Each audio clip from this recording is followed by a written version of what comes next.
lifestyle's been freezing cold like the diamonds in they chain, no lab-grown stones. Jimmy boy, you been baller, sit on the throne. Ain't never sold shit, clone, get your ass on. That bullshit is for the rodeo, it don't belong. Blowing on that donut beat pack from the biggest bone. From K-Town to H-Town, they hold it down. Internationally respected, you see the crowns. Dust Brothers and Theme Kings, we all hustlers. Been ballin' like Jimmy Boy was feeding customers. Cold as ice, the block coming cop from us. Realest podcast in the world that can't fuck with us. This lifestyle we live, man, it's cold as ice. We took a chance to fall, now we set the price. This lifestyle we live, man, it's cold as ice. We took a chance to ball, now we setting the price. Let's get it. What up, y'all? Welcome to another brand new episode of Cold as Ice Podcast, the world famous Cold as Ice Podcast. Now I'm going to piggyback it off of Behind the Baller. So I'm going to say the award-winning, award-nominated, world famous Cold as Ice Podcast, coming to you live from Hollywood via H-Town, Houston, Texas. Guys, I am one of your co-hosts, Ben Baller, a.k.a. The Wash Lord, a.k.a. the Korean John Daly. Sorry about that. I'm looking at something kind of crazy right now. On the other side down south, we got my dog. Man, y'all already know what it is, man. Jimmy the Gent, a.k.a. Jimmy Boy, a.k.a. the H-Town Hustler, the Hustler's Choice. Everything you think it is that has to do with hustle, that's me, baby. You already know. The fuck did you just say? Were you speaking Vietnamese? You sound like you was talking to Vietnamese, bro. You sound crazy. Everything. Anyways, guys, this show is brought to you by none other than the 8-time podcast producers of the year. That would be the Dust Brothers, Miles Davis and Jordan Winter. Original theme song by Illegal Kartel. Let's just get it started. Anyways, Jimmy, how you doing, man? Man, I'm cool, bro. How about you, man? I'm all right. Question. Have you ever heard any of the Dust Brothers shows before or no? No, I haven't. You've never listened to I Am Rappaport? I heard any like clips before, but did? I've never heard like a whole thing, a rap report. But yeah, I've heard. You never listened to Part 3? Never listened to any of that shit? Mm-mm. You didn't see that you didn't see the episode of Part 3 where Schoolboy Q was talking about he wanted to rob my store? I've seen that clip, but I ain't seen the whole thing. You never. Okay. Well, anyways, they're very talented. What Jordan and Miles do. Oh, and no, obviously that's why definitely. they're so big. And yeah, They them guys. Anyways, yeah. So Literally. how am I doing? How was court? Didn't you just have court, bro? You know what? It's funny because you recorded last week, and yeah. So guys, full transparency, I could not record last week because I had finished my divorce trial, and I am 100% legally, officially single, but that just means I'm not married anymore. That don't mean I'm available, ladies. Sorry, guys too, because I know you guys be sliding in the DMs. I'm not available. Okay, for all you guys who watch Glee. I don't go that way, dog. He ain't really record because he was talking about makeup in the last one, so we had to give him a break. Yeah, just because I wear all the rainbow socks and shit like that, man, that don't mean that I like to finger in the booty like Jimmy like. Okay. So yeah, I court last week, dog. $5 million.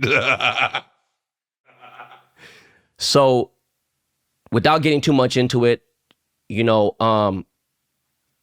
I was kind of like, look, dog, I think I'm still processing it. And I think the whole thing is like, this has been going on for almost 2 years. And I think going through hell and me and Nick are in a real civil place. We talk every day, whatever, no big deal.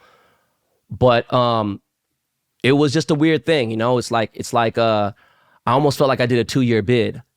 And, you go to jail, you come back out, you got to kind of get used to being out in public again and just being out and like just being... It was a weird thing, and I felt bad because, a lot of people started following her because of the drama. You know what I'm saying? Mm-hmm. Like she put her page on private, and I haven't gone on her page since, probably the day we announced that we was done. I didn't want to go on her page. I don't care. Girls, they'll just go on a motherfucker's page. They don't give a fuck. They don't feel no way about it. They don't give a fuck. Girls, fuck. It's just, but I noticed that she had got like over 100,000 followers. And I was like, God damn. And I was like, motherfuckers is nosy as fuck. And I just didn't care. It is what it is. And then she had told me like, as it went on, she had lost some followers, and not that it's a big deal. I don't know if they thought that fucking, who knows, or they thought that we were playing. Because when we made the public announcement, it was the day before April Fool's. And we'd already been going through it, right? Going through counseling and shit. So I just want people that have been, because I'm not going to get too deep into the business, but we're in a good place. We have no issues with each other. We are in a drama-free zone.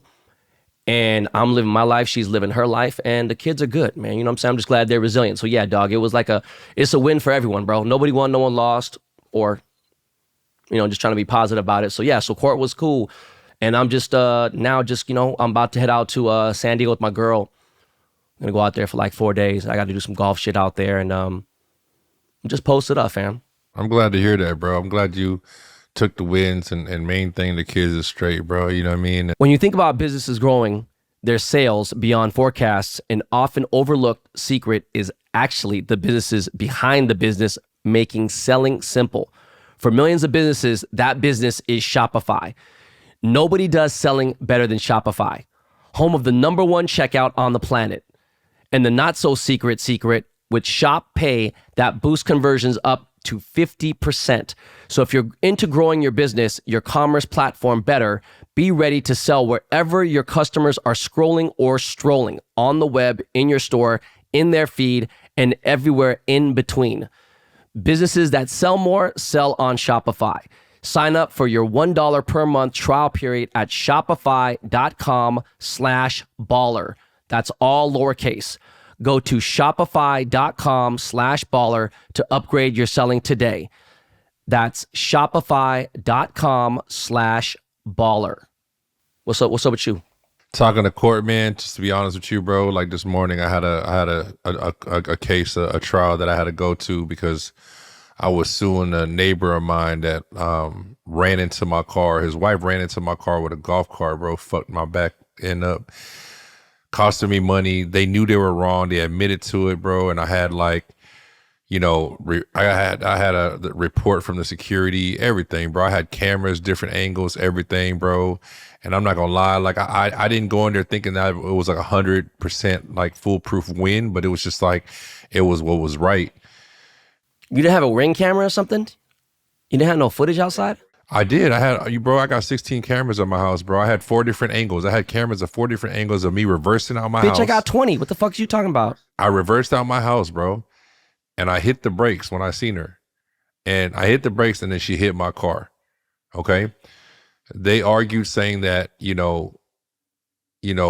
by law, Texas law, when you're reversing out or whatever, you're supposed to stop and yield. I did yield, but part of my bumper was off of my driveway. I by the time I saw her, that's when it was at. I stopped. And she ran straight into my shit, didn't even stop, didn't swerve or nothing, ran straight into it. She told me right when she got out the car, was like, I wasn't paying no attention. She's like, I didn't even realize I hit you. My LV purse didn't even move. She was in her golf cart, you know what I mean? But legally, you're not allowed to drive a golf cart on a sidewalk. You know that, right? Gated community, and unless you guys have HOA rules that state that. Nah, bro, and that's the thing, bro. We argued that, and I ain't gonna lie, bro. The lawyer that I used, bro, I gave him a chance, and that's the last chance he got from me. But at the same time, bro, right when I walked in there, bro, the way they looked at me, bro, I'm gonna be real with you. I already knew I lost. You know what I mean? And all right, well, what color was the girl that hit you?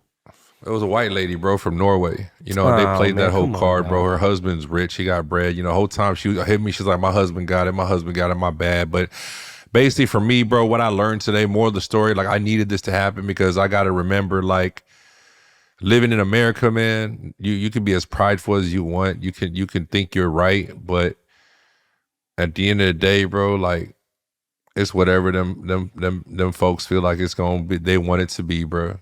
And it's just it was a jury trial or was it a judge trial? Nah, it was a trial by judge, bro. And it's just okay, trial by judge. Was the judge white, black, Latin, white, bro. Asian? White. Okay, yeah. Yeah, you know what I mean?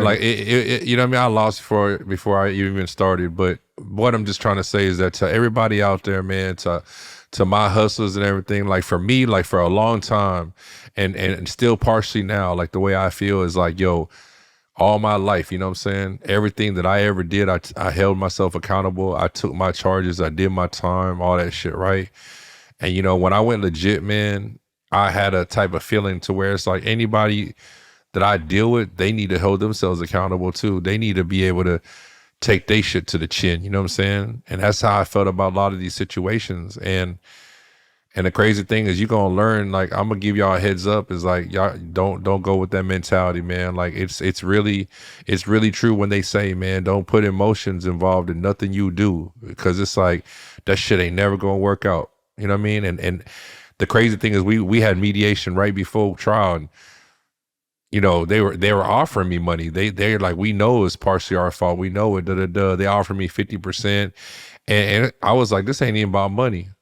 I said, this is about accountability. You know what I mean? And once again, that's where I fucked up, bro. I should have just took that brand and just kept it moving. Hey, let me give you some strong advice. I took an L for over $1 million, and I could have settled out of court for $25,000. Then I could have settled for $200,000. I had talked to my friend Jen Meyer, dog. Her dad is fucking Ron Meyer. Motherfucker was president of Universal, fam. This is a powerful dude. President of Yahoo. Talked to my friend Adam Weissman. He's a fucking billionaire. Everyone said, dog, just settle. Don't go, whatever. Same situation with my divorce. Stupid as fuck. And at the end of the day, you know who wins all this shit? The attorneys. So I learned a lesson. Sometimes you put it in a jury's hand, you put it in someone else's hand. It's out of your hands, dog. So you could be 100% in the wrong, Jimmy, and still win and make somebody else's day fucked up. So you just got to keep pushing, bro. Exactly, man. With the right lawyer and the right story. That's all it is, man. No, I mean, you have a good lawyer. Was your lawyer Vietnamese? Nah, man. He was a Middle Eastern dude that I don't want to get into it, bro. I don't want to get into it right now, bro. Like I said, man, bro, I can't imagine a Middle Eastern dude representing you in court, I'm gonna take bro. my L to the chin, bro. And I realized from this situation, it reminded me, like, yo, stop. Fuck the pride. Fuck accountability. Fuck all that. Like, yeah, I did what I did, but don't nobody owe me shit, and don't nobody owe themselves shit. Just do what the fuck you do, Jimmy. Get your bag and get out the way. That's all it is, man. No one wants to think about debt, but the cold hard truth of it is, many of us will get deeper into debt during the holidays. Last year, half of American consumers took on debt to pay for the holidays. It's never too early to start planning to get out. And my friends at PDS Debt can help you with a personalized solution just for you. If you're making payments every month on your debt and balances aren't going down, PDS has solutions for you.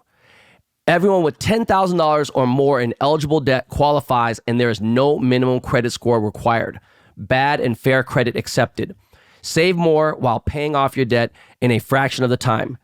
Getting out of debt is so important for every facet of your life. Start planning today. Get a debt-free analysis right now at pdsdebt.com/cold. It only takes 30 seconds. That's pdsdebt.com/cold. pdsdebt.com/cold.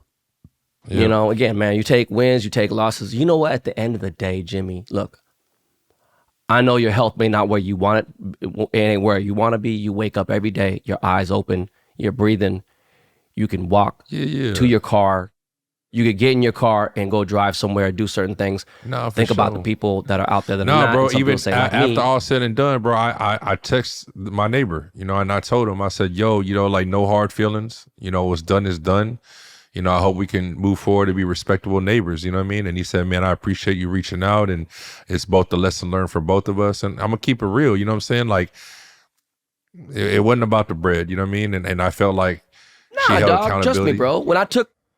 When I took my L, like, I looked at the motherfucker, and even, you know, one of the people in the audience was like, yo, I can't believe you fucking shook this dude's hands. I was like, man, fuck that dude. Inside my brain, I could be like, yo, this motherfucker might get it another way. Who knows? I don't know. Like at the end of the day, bro, my life is fucking amazing, bro.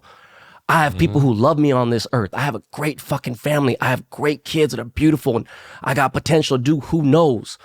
And at the end of the day, man, you know, it's what it is, man. You know, fuck it. But yes, sir. Switching gears, we gotta talk about this fucking Tyson fight, bro. Dog, Father Time is undefeated. It is said throughout everything, except maybe in golf and certain things. Unless you're trying to compete on a certain level. Now, there are some 60-year-old men who will whoop 27-year-old kids' asses. You know, there's pros, there's this, there's that. And we could go on forever about this, and I'm sure we're going to get into it. Jake Paul can fight. I've always said he's a decent fighter. Now, is he at the level of anyone or even a Golden Gloves, let alone not even a WBC or a why the fuck am I drawing a blank right now? Jesus Christ, my brain is so fried. At a professional level, think about a boxer that's 3-7 or 4-5. I'm talking about a dude who's actually went through Golden Gloves. Now he's fighting for the WBA, WBC. And he's fighting at anywhere between light heavyweight to whatever. You actually think that Jake could beat any of these guys that are like legit? This is what they really do for real. Now, he's good. I know he's gotten late. I'm talking about dudes who literally been grinding it out since they were 8 years old, 10 years old, 12 years old, 13 years old, been doing this all their life. And that's all they do. They can telegraph everything. They know when you drop that right shoulder, you going in with the left. You going this. They see everything. They see everything. When Jake fought Tommy Fury, he got his ass whooped. And Tommy ain't even fucking a pro fighter, but that's what he does. He's a boxer. His brother's a professional boxer.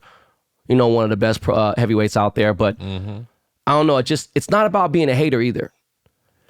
It's about manipulating the game. It's about selling the wolf tickets that he was selling and all the other bullshit. Well, first of all, dog, what do you think? Sorry. You know, once again, when I said earlier, you know, thinking or acting with emotion, bro, I bet on Tyson that night too. You know what I mean? Because I bet in my mind, you know, emotion, you know, like it's Tyson, man. It's the OG, you know, he's a monster.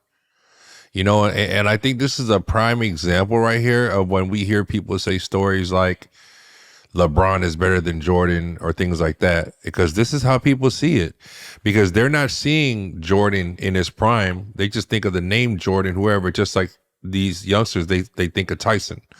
They don't really know or witness or seen those in that era of Tyson in his prime. So, you know,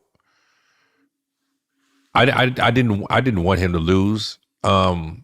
But I wasn't surprised when he did, because at the end of the day too, like I told my son this, because he asked me, he's like, how did that happen? I'm like, at the end of the day, man, he's almost 60 years old.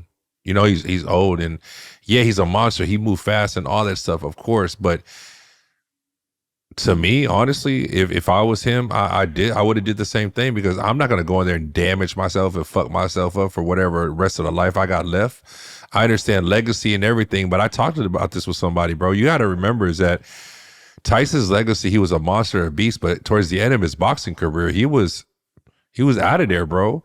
And people were hating and talking down on him and slandering him and bashing him, because he lost everything in his career as far as him being, you know, he's a legend, but his legacy as a boxer didn't turn out good.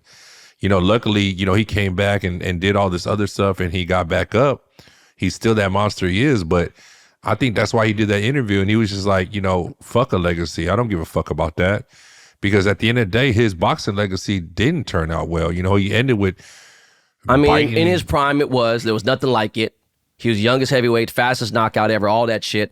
But you gotta remember, I had a long talk with Mike. We've had some long discussions in real life. And I idolized this dude when I was young, bro. Me too. Watching this definitely. motherfucker box in 86, 89. I remember when he lost against Buster Douglas, and I remember literally leaving a party and was like, damn, that shit happened in Tokyo. So it was nighttime when he lost. I was like, God damn. You know, but think about all that shit that happened, right? Did I ever tell you the story about when me and Mike were talking about that night at Buster Douglas? So you want to talk about savage? When I think about all the nights that me and Jonas did coke and did all kinds of crazy shit and fucked all kinds of girls and did the craziest things in the world, that was the most amateur hour soft shit ever in history. Do you know what he told me? The night that he fought Buster Douglas, remember, he's in Tokyo, right? He's in Japan, fam. In the hotel that he was staying at, he was such a savage. He was fucking bitches left and right, fucking everything he could. He didn't give a fuck. So you know what they did? They made sure that every single girl, every single housekeeper, every single maid on his floor was 60 years or 70 years or older. So they were old maids, old housekeepers. No young ladies on his floor. Okay? You know what he told me, bro? What? He said he didn't give a fuck. He still smashed all 12 housekeepers. They were all 60, 70 years old. The night before the fight, bro. Mike Tyson still smashed all them old ass ladies, bro. Japanese ladies in their 67. He didn't give a fuck, bro. Broke him in half, bro. That's how crazy this motherfucker was, bro. Do you know how a savage you have to be to fuck some old, just someone's grandma, dog? Bro, I'm not there. Even in the sickest mind I've had in my life, I'm not there. You know, back then especially, he was probably like, oh, they exotic. You know what I'm saying? They foreign. That was real foreign. Yeah, he don't give a fuck, bro. I mean, dog, think about it. Was it 15 years ago? His 4-year-old daughter or 5-year-old daughter died. Do you remember that? She died. She got caught in a telephone wire, a telephone cord, and choked herself and died. Bro, imagine that type of shit, like the karma and things that come back, whatever. And he did change his life. He's vegan. He's trying to do whatever. But at the same fucking time, bro, if you watch the tape, watch the video, rewatch the fight on YouTube, watch it on Netflix, sorry, rewatch it and pay attention. There are times where he could have thrown that right hook. He has the most famous right hook and that uppercut. Bro, when you play Punch Out, you remember that video game Punch Out? Yes, I remember. What is it? It's the uppercut. Bro, you got to remember, like, you know how many times I seen him biting that fucking glove, bro? Like, he really wanted to eat this motherfucker alive, bro, but he was just holding back. Dog, I was telling my saying? girls, telling my sons, telling everybody, what the fuck? He looks off. He's slow. Now, the first round, he looked all right. And he was getting his ass a little bit. Bro, I've been around Mike. I know nobody, I don't give a fuck if you're 70. Nobody knows how hard it is to be in a ring and fight. I remember when he fought Roy Jones and all that shit. And even then, I think that was some bullshit. I've seen this motherfucker sparring, practicing here and there. Listen, dog, you got to be next to this guy and see how massive he is width-wise. This motherfucker is wider than Barry Sanders. This motherfucker is a big dude. Bro, he literally said, fuck this. And I hate the fact that motherfuckers are talking about, oh, you know what, bro? Fucking Andre Ward, who I respect, 32-0, retired, undefeated. But him and Stephen A. Smith had a conversation on their podcast, and they're like, yo, man, Mike Tyson was old. I don't want to see him get knocked out. I don't want to see this. Like, dog, is Netflix, like, what type of message is being sent out from all the big networks saying, like, don't slander this or don't talk about this because it fucks up people's money and everything? Because think about when that Netflix documentary came out and that referee admitted to fixing games in the NBA. You saw that documentary, right? Yeah. And the dude, NBA referee, legit came out and said, dude, he was fixing games, 5-6 games a year for the Mafia, for whatever. Dog, he was turning the outcome of games out. Oh, they weren't championship games and with this, but dog, motherfuckers losing millions, billions, whatever. Andre Ward got to be out of his goddamn monkey ass mind. He straight up said Jake Paul took the foot off his gas so he didn't knock Mike out on purpose. And I was like, bro, are you fucking crazy? Dog, I think there was a couple times where Mike was about to snap. Yeah. And it just was sad, bro. It is, you know. That's why I also bet the over. Over was smart. I bet the knockout like a dumbass. It saved my ass. It saved my ass, bro. I broke even in that. But in a real world where there was nobody else watching but 10 people, and they was in there for real, ain't no motherfucking nothing. Fuck that, all that bullshit. 14-ounce gloves definitely make a difference in 8-ounce gloves. You actually think Jake was, be real, Jimmy, you think Jake was going to eat Mike up? I'm going to be real with you, bro. Like, I think if it was a real fight, like a street fight, like right now they say, fuck it, let's go to the street. I think Jake won't even do it or No, run not street away. fight. Let's just say they had 8-ounce gloves. They in a ring, but ain't no cameras on. You know what I'm saying? Just people just really in there for real. Like, bro, like I'm not trying to hate or whatever, but he wouldn't want it, bro. Like, bro, Tyson's a monster. Like, Tyson is going to kill you. He's in there to eat you alive. Like, you know what I'm saying? Like, it's two different, totally different people. You know what I'm saying? Like, literally, bro. Like, yeah, that shit just fucking, that shit bummed me out, bro. Totally different. That shit bummed me the fuck out. I heard, like, I just seen something a little bit earlier that a bunch of people are suing Netflix right now over that fight. Let me get on that lawsuit. Yeah. Class action. Me too. Shit. All right, guys and girls, you've heard me talk about Captain Picks, and now is the time to lock in. It's the golden era of sports. Captains had Jimmy eating good all weekend, and you should be too. NBA, NFL, college football, college basketball, UFC, and soccer, prop plays, parlays, and more. Why not let your money make more money? I know there's thousands of CAA armies that are and have been currently members of Captain Pick's crew, but now it's time to get back in. We now have the tech to have plays texted or emailed to you like the bat signal, and you could still be in our world's famous Discord. Do you understand, guys? We are sending texts and emailing you now. Go to winnable.com/Captain Picks. That's WINIBLE.com/Captain Picks. Use promo code Captain50 for 50% off. WINIBLE.com/Captain Picks and come make bank with us. You deserve it. Put your money where your mind is. Captain Picks wins on IG. That's at Captain Picks wins on IG. Give them a follow and DM the Dust Brothers with any questions. Let's work, crew. Anyway, speaking of legends, man. Speaking of legends, you know, there's a time you got to know when to throw in the towel, right? You got to know when to say when is enough. When, you know, Jordan said, all right, I'm out. I have no desire to have no no competitive, force in me anymore. I'm going to retire, but I'm going to play baseball, something else. He had won 3 championships, three-peat. His dad had died. He just lost it, right? And Last Dance is one of the best fucking documentaries I've seen it ever, right? And then he came back, another three-peat, but like he knew when to hang it up. Nobody looks at Michael Jordan for fashion. In fact, they make fun of him for his big-ass bootcut jeans now. It's terrible. Where any kind of, he ain't got no kind of drip, nothing at all, no motion at all. Don't give a fuck because he's Michael Jordan. It don't matter. I know motherfuckers is just corny. I remember when NSYNC was killing it and them motherfuckers was corny as shit. They would smash and slay any of the baddest girls in the clubs all the time. It didn't matter. It's what it was, right? Yeah. I almost feel like I'm on that wash level, but at the same time, even as washed as I might step out the house, motherfuckers are gonna feel drip. They're gonna feel something. I don't have to have Gallery Department on or Amiri on or whatever. These are my people that they'll feel it. What I'm getting at is Denzel gave me my start in Hollywood, right? Technically, my sister did, but she gave me the opportunity to go so I can meet Denzel Washington, right? He gives me my start. And I remember he'd already had, the Academy Award, nomination for Malcolm X, a fucking powerful movie. He had been already killing it, so many different movies. And then he was telling me, he's like, hey man, I'm doing a movie right now with Gene Hackman. That motherfucker can act, man. That motherfucker, and then he was like, yo, I'm finally getting my first real paycheck. And he pulled up to the club in a Ferrari. And I was like, damn, D, okay, you got a Ferrari, okay. He's like, yeah, man, I'm doing this movie called Virtuosity with Russell Crowe. And Russell Crowe was a nobody at that point.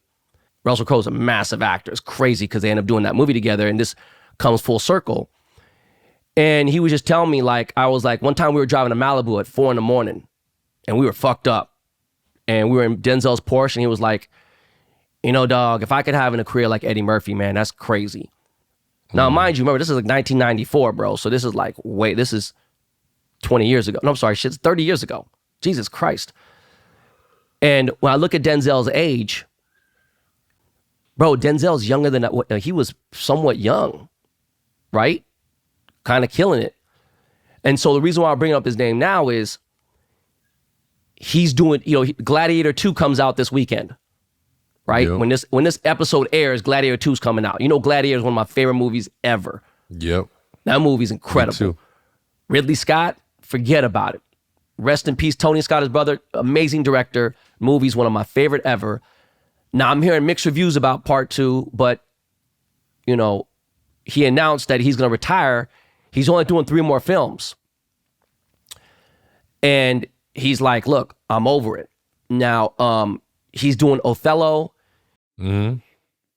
So Ryan Coogler, I guess his name is, he directed Black Panther. In Black Panther 3, they wrote a role for Denzel in there.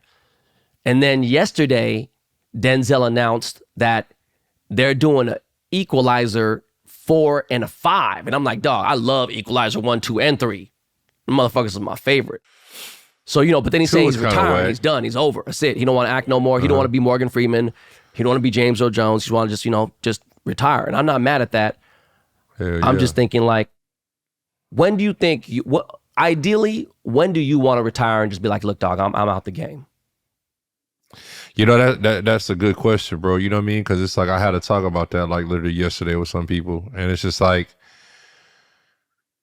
you know, if you think about like retirement as in like just stop, you know, don't do nothing no more, just, you know, live and do what you want. Like for a while, I always said I wanted to retire.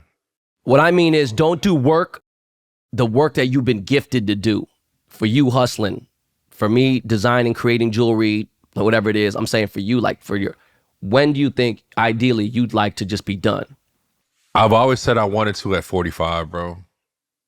And I say that because I look at it like, you know, I've been hustling a long time, you know what I mean? Since I was 14. And, you know, I had kids at an early age, you know, like I want to be able to, especially, you know, like raising my kids by myself. It's like I want to be able to be closer to my two youngest, you know, and do more for them that I couldn't do or didn't do for my older kids. Yeah. You know, so, you know, if God, you know, blesses me with that chance to be in that position where I can in 3 years, then I definitely will, man, to be honest with you. I mean, dog, I would have loved to have been retired 2-3 years ago, but you know, this motherfucking shit cost me, I lost millions in this last couple of years. So, you know, me personally, I think 60 would be the maximum. And, you know, at that point, I would just let the money that I earned work for me. You feel me? Exactly. Reason why I bring this up is, have you heard of that brand Hellstar? Mm-hmm. All right, I never heard of the shit. Some dude brought it up to me one day, and I was like, what the fuck is this shit? And I started seeing it pop up everywhere. Then you really started seeing it pop up everywhere, and it's everywhere. And when they start making dupes and fakes and everything, you're like, oh shit, okay, it's getting real. I didn't know these kids' stories, nothing. And then that Superline network or Super Wholesale, you know what I'm talking about? I'm sorry, I thought the dude was Vietnamese, Korean dude who does that thing. You know what I'm talking about? He talks about all how to manufacture shit, how to get shit made, how to get things done. I think I've seen like one or two of his videos on Instagram. Superline Network or Superline, I still don't fucking know his name. Motherfucker, I've been on this goddamn show. So he had interviewed the owner of Hellstar. Owner of Hellstar is like young, dog. I think the motherfuckers is like in their 20s or something, right? Yeah, I heard. Yeah, your early 20s or something like shit. And I didn't know they was from LA. Or at least I know they working with Burbank High School. They had the Hellstar Sports or some shit. Dude 5 years ago was working at Starbucks. And then he was also working somewhere else, like some regular ass job. And I decided to watch a couple interviews on dude. I think his name is Sean or some shit. And I was like, oh shit. So they asked him, say, what do you think about, they got him at some convention. They're like, what do you think about all these fakes and all out there, the Hellstar fakes here and there? What you think about motherfuckers out there just copying people's style here and there? And his answer was so just brilliant. He was like, man, fuck it. Good, man. Go out there and get it. You know, I'm happy, man. If it's anything that inspires you to do something, you fucking create. Fuck it. You buying someone's shit. He's not saying that he was enabling or encouraging people to buy other people's shit, but he was just like, get inspired. Go out there and make some money, man. If you out comping Hellstar, fuck it. Go out there and get your bag. And it was dope, you know? And then the funny thing was, I went to go find dude and I found out he followed me and he follows you. Oh, for real? And he's like, yo. And I was like, hey, bro, I fuck with you, man. You know, you all right. And you know me, Jimmy. Am I the type of person to cold DM somebody I don't know? Nah. Let alone as someone who has some motion. No. If they got no motion, maybe. But someone that got motion or famous, could you see me go up to somebody and just say, hey, I'm Ben Baller, nice to meet you. Have you ever seen me do that ever in your life? No, not say, hey, I'm Ben Baller, but you'll go and be like, yo, what's good? Because they know who you are. Or just try to be like, no, I'm saying like try to initiate something with someone because they doing something good. Like, could you see me DMing somebody? No. So he came back, he's like, hey, bro, I appreciate you, dog. He's a big fan of the pod, big fan. I respect it, whatever. And it got me thinking about some things when I thought about dude, because they out there killing it. Now, me personally, I couldn't well Hellstar. Does that mean it's whack? No, not at all. I'm a basic type of dude. It's a very, you know, it's a certain type of swag and design that they got going on. And it's just not anything that I could rock right now and feel like I would feel decent about it. I mean, now, if I was to do something to support them and be at an event somewhere, yeah, cool. But on a daily, nah, it's not really my thing. Yep. But there's some things I picked up from reading some of these things. And, you know, I'm not into that fucking fake guru shit, giving out some shit. But this shit hit hard. And I'm going to break this down for you and for everyone listening. If you don't lie awake at night thinking about it, then you don't want it badly enough. That right there was a bar. Okay? Mm-hmm. Next, replace all desires with one single desire. This is another way to describe obsession. And I was like, wow. Facts. And at 50, I'm almost 52, bro. 2 months and I'm 52. I'm getting inspired by hearing this shit. You feel me? Mm-hmm. And the last thing really hit me when it came to Hellstar and the owner and the founder and what he was doing when he was talking about, well, you know, 'cause I worked at Burger King, fam. You worked at some shitty job, I'm sure. And, you know, you came up, you got some bread. You know, they out here pushing Maybachs and you know, bribers, G-Wagons and shit and everything. I'm not mad at them, bro. I'm not ever mad at nobody getting no bread. But the last thing, bro, lukewarm people in their comfort zone rarely change the world. Right now, we need more builders and fewer critics. Dog, can I get an amen, man? Hallelujah. Yeah, dog, that shit, man. Yeah. That shit fucked me up, bro. That shit fucked me up. That's what's up, though, man. Bro, speaking of like brands and stuff, bro, you seen the freaking new AP collab with Cause? Yeah, the Audemars AP, Yeah, bro. Audemars Piguet and Cause. PK. Yeah, so what do you think? Personally, I ain't my style of watch. I would love to be able to get one just as a collector, but nah, I don't like the style. You know what I mean? And I'm glad he didn't do like a Royal Oak collab, like, you know, like everybody else. But I would have liked a Royal Oak one, if, you know, as a preference, if I got it for, you know, somebody to wear. But it's tight though. It's nice. You know what I mean? Here's some constructive criticism or just my personal opinion. Mm-hmm. And I just said the thing, we need more creators and few critics. So guess what? I'm more of a creator than I'm a critic, but I'm both, I guess. And I think I have a right to be a critic in certain things. Me being a fan of horology, now one, if I'm Cause, if I'm Brian, and is a personal friend of mine, you know, I love Brian, I love Cause, and I'm a big fan of his work. I've been a big supporter of his work for 30 years. When Murakami did the Hublot, I had a chance to get one. I just wasn't a big fan of it, and a lot of people wanted it. And I'm like, look, I did a collaboration with Takahashi, and I respect his work. I'm not a crazy huge fan of Hublot, and I'm not a huge fan of the thing. I wish he would have did it with AP, honestly. Then I think I would have maybe, you know, tried to grab one, right? Mm-hmm. John Mayer did a collaboration with AP. I think it was the classiest, best collaboration, and it made sense. Travis Scott did a AP, and I think that it was beautifully packaged, and it was all the way assembled perfectly. The watch itself, I'm not a big fan of.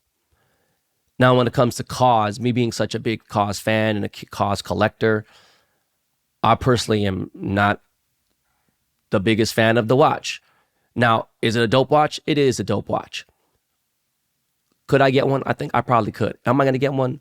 No, because I don't think I'd want to hold on to it for no reason. I know there's money in it, but it just, now I feel like I'm getting one just so I can have it to sell it. And I just don't want to do that because I feel like there's nothing behind it other than that he's a friend and everything. And it's a weird thing. Let me ask you a question, okay? Mm-hmm. If AP offered me a watch, would I say no? Hell no. In a million years, I would do it for sure. Any of the big three, I'm doing it.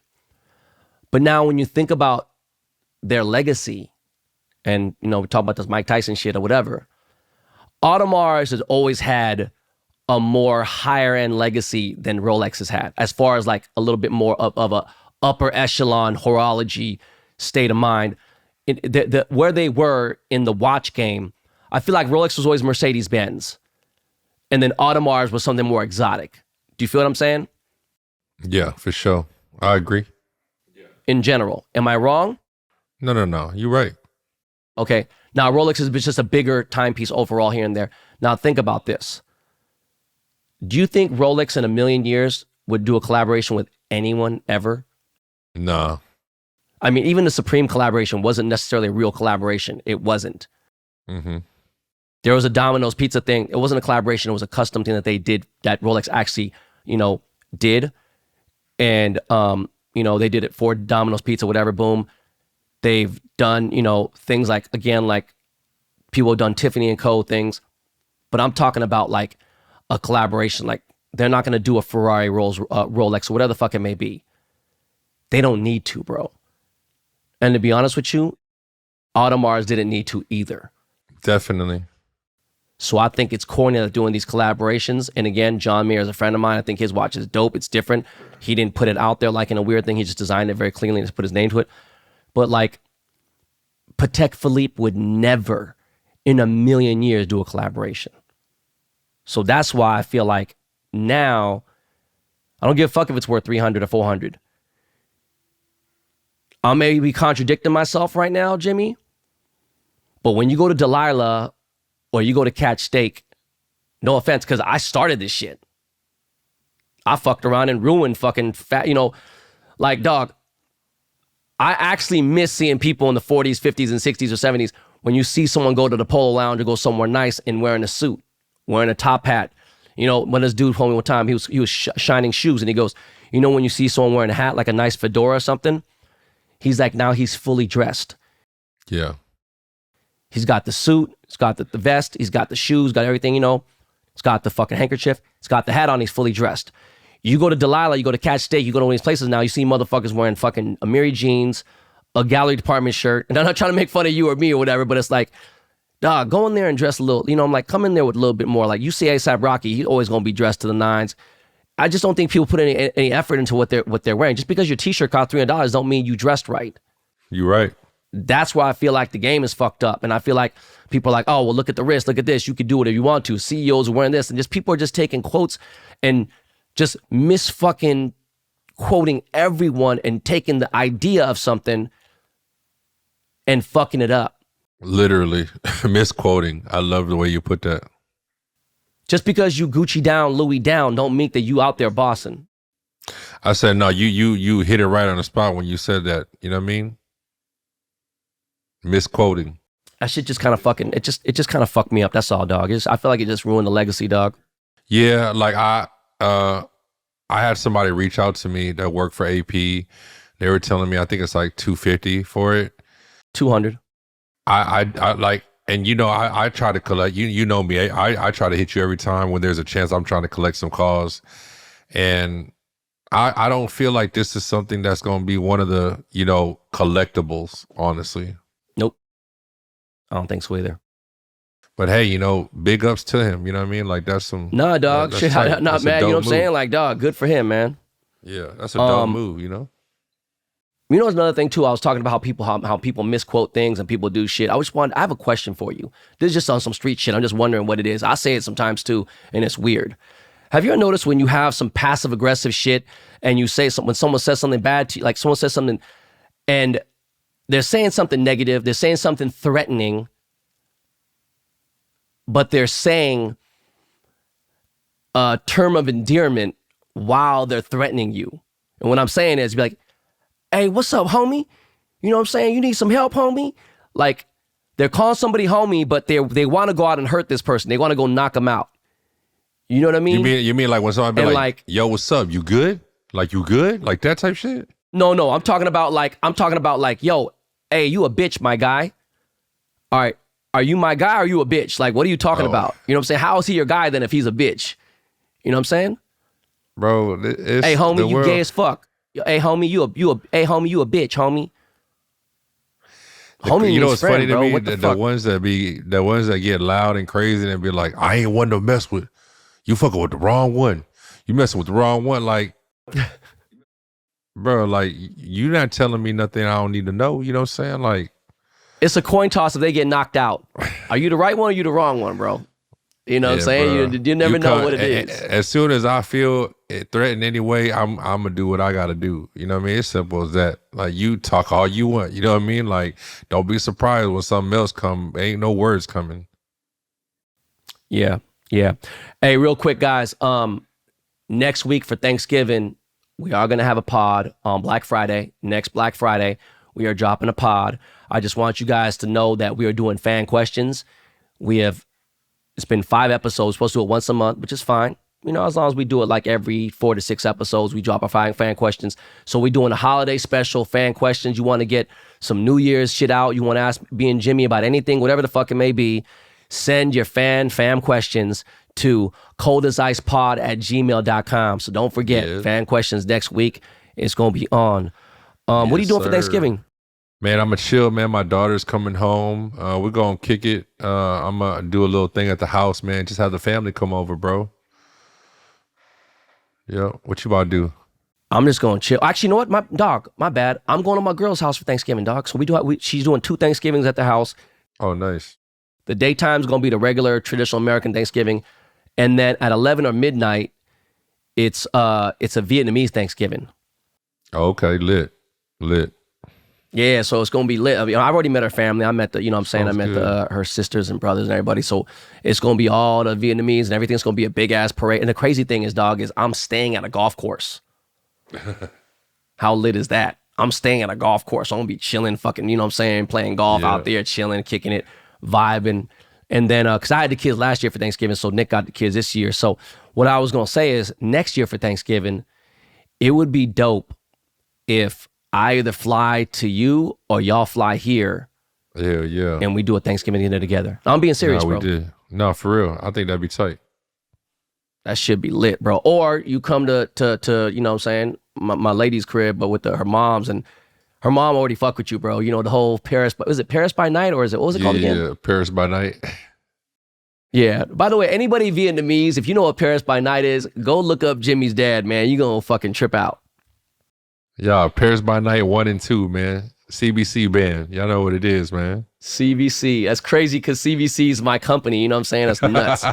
Thanksgiving special. We're doing the fam questions. Yeah.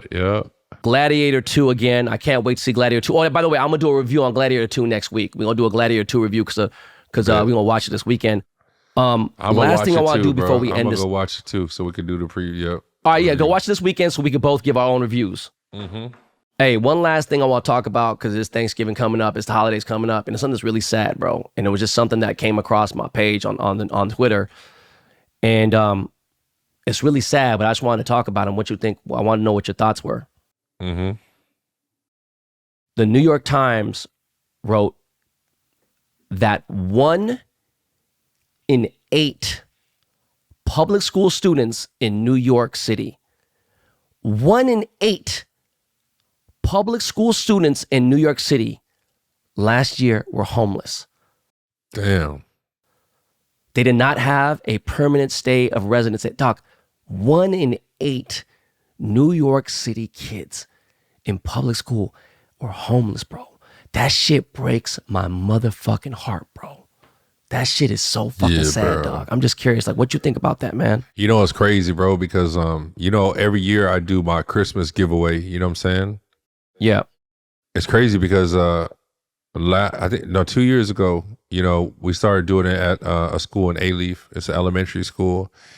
And I was talking to the principal, and she was actually telling me that there are actual students that are homeless. And I was just like, what do you mean? Like, how are they homeless? And they're like, no, like they don't have a permanent residence of stay. Some staying in hotels, some staying, and they're making their way to school and everything. And man, it broke my heart, bro. I got with her, told her, I wanted to find out more and see what I could do to help them, whether it be pay for their hotel for a couple months or things like that to try to help, you know what I mean? But it's crazy, man. It's heartbreaking, but at the same time, it's kind of like, what kind of feeling could I say I get from it? It's I don't know what word I'm looking for, but it's a good feeling, and I say it's a good feeling because it's amazing that whatever they're going through and their parents, they're still choosing to still go, stick with education and do those things and not give up. It's a beautiful thing. And I feel like that mind frame that they're on, whatever it is that they are on, it's gonna bring them through success and succeed, and be bigger than ever in life, man. That's like it's man. Like you said, and like I said, it's heartbreaking. It is heartbreaking. Let me finish off the show by saying this. When you go to school from kindergarten to 3rd or 4th grade, you're learning the basic, necessities, arithmetic, reading, writing, whatever. When you get to junior high, you're starting to figure out a little bit more, putting more knowledge into whatever, be history, anything. Maybe you learn Spanish and all that. You get to high school, you're getting ready for adulthood, right? Whether you're going to college or not. Mm-hmm. Really, for all that stuff, it's really more for structure. There's people I know that went to homeschool, and some of them are weird, they're a little awkward, but the social, being social and being out there, having friends and stuff, it's important. It really is. I don't care what anyone says. Sure. And it is important. And one thing I will say this, and I never thought about it for 30, 40 years, I never thought about it, is my dad never taught me how to make money. My mom never taught me how to make money. But I did watch my mom work, grind out, hustle, and it gave me motivation. I figured out ways to make money, and it was something that I wanted to do. Now, I had it in me. It was born in me. Now, my kids personally, I don't think, I don't know if they're going to learn, but I'm going to teach them how to make money. I'm going to literally help them do it. People say, oh, you shouldn't help. No, fuck that. I'm going to. Because I want them to have some generational wealth. But the crazy part is they don't teach you how to make money in school. They don't teach you how to make money in college. For sure. You can go to business school and study in economics and not know how to make. They don't teach you how to actually make money. And I think it's important that as much social and as much algebra and everything else, that's cool. But it is fucking essential that they learn how to fucking start teaching other kids how to fucking earn a living somehow, some way. Guys, don't forget, man. Submit your questions for the Thanksgiving episode, coldasicepod@gmail.com. Jimmy, is there anything else you want to say? Hey, just off of what Ben says, definitely, it would be cool for them to learn to make some money, things like that. But I also want y'all to understand, like, education, not just education and finishing school is important, even though highest grade I completed was the 8th grade. I ended up getting my GED, but I feel like it's very important to finish school because school don't teach you how to make money, but I feel like one thing that I have a problem with is procrastination. And I feel that's because I didn't go to school, because school teaches you how to start something and finish the deadlines and 100%. do things you're supposed to finish doing. And I feel like maybe if I would have stuck in school a little bit longer, I wouldn't be as procrastinating sometimes as I am. And so, just know, what I mean? Like, just know, like, people say, don't just work a 9 to 5 and then go home and not work on your own dreams. Go to school and, do your little hustle, do your little side thing and get your thing going, man. That's how a lot of people are really getting it now. You know what I'm saying? So, shout out to everybody out there, man. We all going through something, and, God bless y'all. Yep. And I pray for y'all tonight and pray for y'all every other night, man. Yep. And with that said, man, Jimmy, I love you. Everyone out there, all the Cold as Ice Army, I love y'all. Guys, don't forget to hit that subscribe button. Yes, sir. Every Friday. You know the deal. Yep. We out, y'all. This lifestyle we live, man, it's cold as ice. We took a chance to fall, now we set the price. This lifestyle we live, man, it's cold as ice. We took a chance to ball, now we setting the price. Let's get it.